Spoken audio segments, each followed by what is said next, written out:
Hello,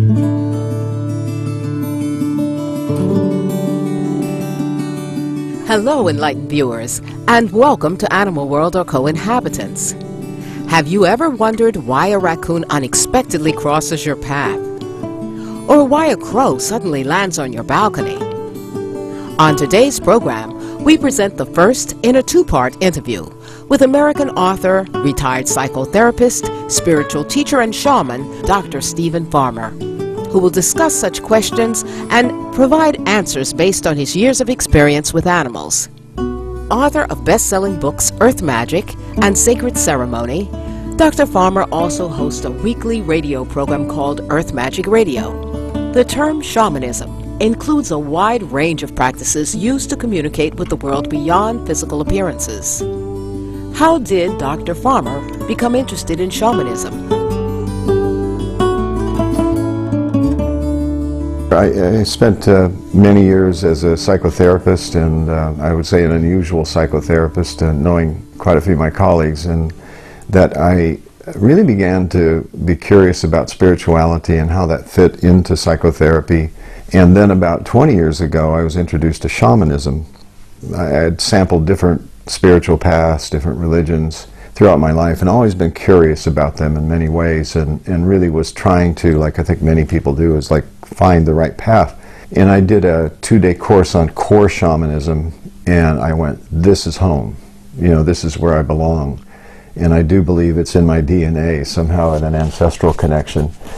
And so for a period of time, I was very careful and ethical about how I would employ that in my practice in psychotherapy, but certainly some of the principles of shamanism kind of seeped into the work that I would do with people, and had a very, very successful practice. It is through his study of shamanism that Dr. Farmer came to believe that it is essential to reconnect with animal guides and Mother Earth. He writes about this in his book, Earth Magic. Earth Magic, it's the name of my latest book. It has become more of an umbrella for the work that I do. So Earth Magic really is the idea that the world is magical. I remember a book years ago called The Re-Enchantment of the World by Bruno Bettelheim. I love that title, and in a sense that's what we're talking about. Enchantment is from chanson, French word chanson, which means to sing. So one version of that would be to really sing the world, or to listen to the song the world has to sing to us. And that re-enchantment is part of the magic. According to Dr. Farmer, animals are here to help us in life. The elephant, with his imposing power and strength, reminds us that we can overcome all obstacles. The swan's message is that we're beautiful, just as we are.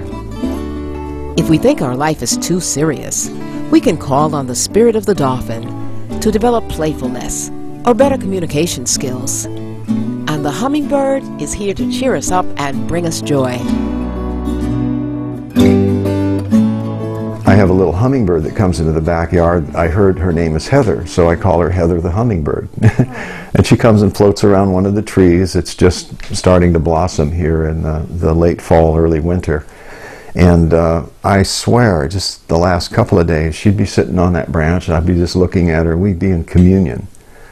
And that's, to me, that's magic. Or stories I've heard, speaking of hummingbirds, where hummingbirds will come and, you know, flutter right in front of your face. Right. So it's to reawaken that deep, relatively unconscious memory of our relationship with the natural world. It's more the experience of it as the magic, that we are just part of the web of life here on the earth. It's this big hunk of rock that's floating through space in this vast universe, you know, and we have the privilege of actually existing on this planet at this time. So let's wake up, you know, and just really enjoy the beauty and the majesties of this planet as we go through these earth changes that are occurring. Animals may come to us to deliver specific messages, but we must closely observe the circumstances to understand what they are telling us. When I see an animal here, especially in an unusual way, or through repetition, There's some significance that we can go into about that. And it doesn't have to be the physical animal. You know, like here in Laguna Beach, we don't see a lot of bears around here. But the bear spirit can show himself through symbols. You have a dream about a bear, and you wake up and you go, well, that was pretty weird. And then all day long you're thinking about that dream. And then you go to the supermarket and you hear somebody talking about bears. You turn on the TV and there's a show on bears. There's something pretty significant happening at that point. For many years, Dr. Farmer's power animals, the raven, the wolf, the snake, and the owl, have been assisting him in his work. Raven's a magician and is perfectly in alignment with what we were talking about earlier about earth magic. There's a lot of different creation stories where that raven is the one responsible for bringing from the darkness into the light that which is created and what we see before us in the physical world. So he's very creative, a great manifester, which is true about me too. With the help of my spirit guides, I'm very, very good at manifesting. Another one is wolf. Wolf spirit has been with me quite a few years. Wolf is a great teacher, is an astounding protector. I've asked Wolf to be here with us today, you know, just to keep us all safe and protected. I like having him around because he can sort of provide a bubble of protection, if you will, psychic protection. He's also a teacher, incredibly loyal, dedicated. Third one is Snake Spirit, who's been with me the longest. The other one is Owl. Owl has been with me quite a while too. Owl was a more primary power animal when I was a psychotherapist. One of the gifts of Owl is to see into the shadows, to be able to see what other people don't see, to be able to see those shadows in myself that I may or may not be aware of. And that was the gift of Owl.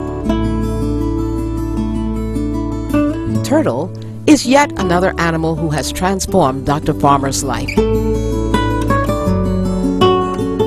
Turtle has just been showing up a lot lately, and I mean, amazingly so. Now, I refer back to an earlier book that was published about 7-8 years ago, the Power Animals book, and in there Turtle gave me a message to convey, and I got to tell you exactly how he said that, and this is how he sounded in my inner voice. I would sit at the computer and wait for the message. I say, Turtle Spirit, give me the message. You know, what message do you want me to convey to others through this work? And I took a breath, and here's what I heard exactly like this. Slow down. You've got all the time in the world. The next day we went to an animal sanctuary. It was on the Big Island in Hawaii, the Big Island of Hawaii, and near Kona. And guess what was there? You know, land turtles or tortoises. We went down to go swimming, and of course it's not unusual, you know, in itself, but there were some sea turtles there. And Turtle has shown up. The other day, I'm sitting at the breakfast table, and my stepdaughter Serena, 8 years old, says, Stephen, I got some new earrings. I said, oh great, what are they? Show them to me. Guess what they were? Turtles. I mean, again and again and again, Turtle has showed up. When I feel myself speeding up too much, I'll hear, slow down. It's okay, you'll get there, tortoise in the air. And I swear, I get everything done that I need to get done. In fact, if anything, I think I've been more productive since Turtle's been sort of inhabiting my consciousness. When an animal shows up in an unusual way or repeatedly or both, that animal is it's another expression of God or spirit or great spirit, source, whatever you want to call that force. God's okay with me. God's spirit I use interchangeably. Hummingbird Grand Central sends you a hummingbird, and then suddenly you get a smile on your face and you cheer up. How could you not smile with that little being, you know, that's doing this at 120 beats per second? I believe sincerely that spirit is wanting to help us, human beings. You know, we need it. We need it right now.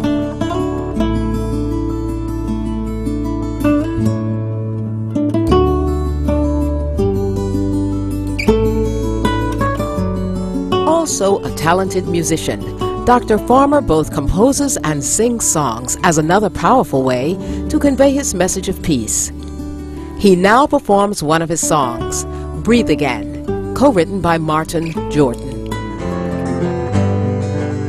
I hold my fist tight, my teeth are sinking into my skin. My eyes are aching, I'm feeling forsaken, don't wanna let it in.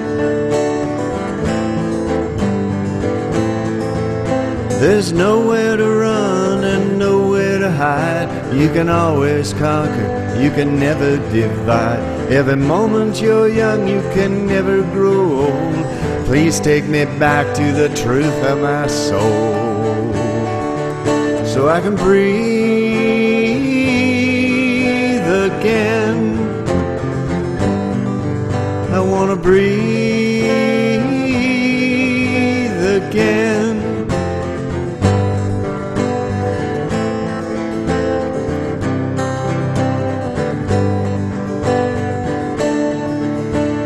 Everything changes, nothing's written in stone.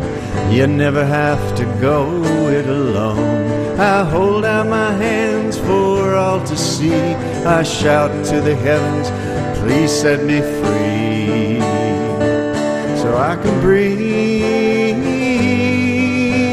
again. I wanna breathe again.